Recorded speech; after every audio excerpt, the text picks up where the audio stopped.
నమస్తే అండి, welcome to రాధారాణీస్ kitchen. ఈరోజు మరో టేస్టీ స్వీట్ రెసిపీని పరిచయం చేయబోతున్నాను. సమ్మర్ స్పెషల్ సగ్గుబియ్యం పాయసం. వేసవిలో ఇలా సగ్గుబియ్యం పాయసం తయారు చేసుకుని పిల్లలు పెద్దలకి పెట్టుకుంటే శరీరానికి చలవనిస్తుంది. బంధువులు వచ్చినప్పుడు అప్పటికప్పుడు తయారయ్యే రుచికరమైన పాయసం అండి. ఈ తయారీ విధానం మీకు తెలియాలంటే వీడియోని ఎక్కడా స్కిప్ చేయకుండా చివరి వరకు చూడండి. సగ్గుబియ్యం పాయసం తయారీ కోసం ముందుగా సగ్గుబియ్యాన్ని తీసుకుని ఒక అరగంట నానబెట్టుకోవాలండి. తగినంత వాటర్ వేసుకొని అరగంట నానబెట్టుకోవడం వల్ల తొందరగా మనకి ఉడుకుతుంది. ముందుగా ఒక గిన్నె తీసుకొని పాలు వేసుకొని మరిగించుకోవాలండి. పాలు మరుగుతున్నాయండి.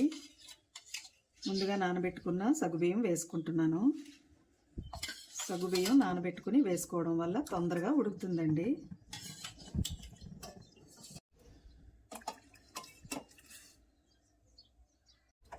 సగ్గుబియ్యం వేసుకున్నాం కదా, కలుపుకుంటూ ఉడికించుకోవాలండి. తొందరగానే ఉడికిపోతుంది. సగ్గుబియ్యం ఎప్పుడన్నా మనం తయారు చేసుకున్నప్పుడు నైలాన్ సగ్గుబియ్యం అయితే పూసగా చక్కగా కనపడుతుందండి.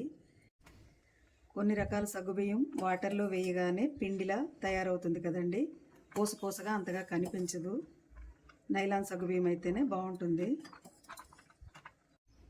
సగ్గుబియ్యం ఉడికిందండి. పంచదార వేసుకుంటున్నాను. పంచదార మన ఇష్టం అండి, మన టేస్ట్కి సరిపడా వేసుకోవచ్చు.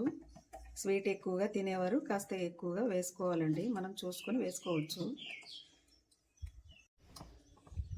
పంచదార వేసుకున్నాం కదండి, చక్కగా కలిసిపోయింది, చక్కగా ఉడికిపోయిందండి. సమ్మర్లో సగ్గుబియ్యం ఇలా ఎక్కువ కాస్త పల్చగా చేసుకొని ఉడికించుకున్నాం అనుకోండి, పిల్లల ఆటల నుంచి వచ్చిన వాళ్ళకి ఒక గ్లాసు వేసి కనుక ఇస్తే శరీరానికి శక్తినిస్తుందండి. ఉడికిందండి, స్టవ్ పై నుంచి దించుకుంటున్నాను. ఇంకో చిన్న కడాయి పెట్టుకొని నెయ్యి వేసుకోవాలి. జీడిపప్పు వేసుకొని వేయించుకోవాలండి కలుపుకుంటూ.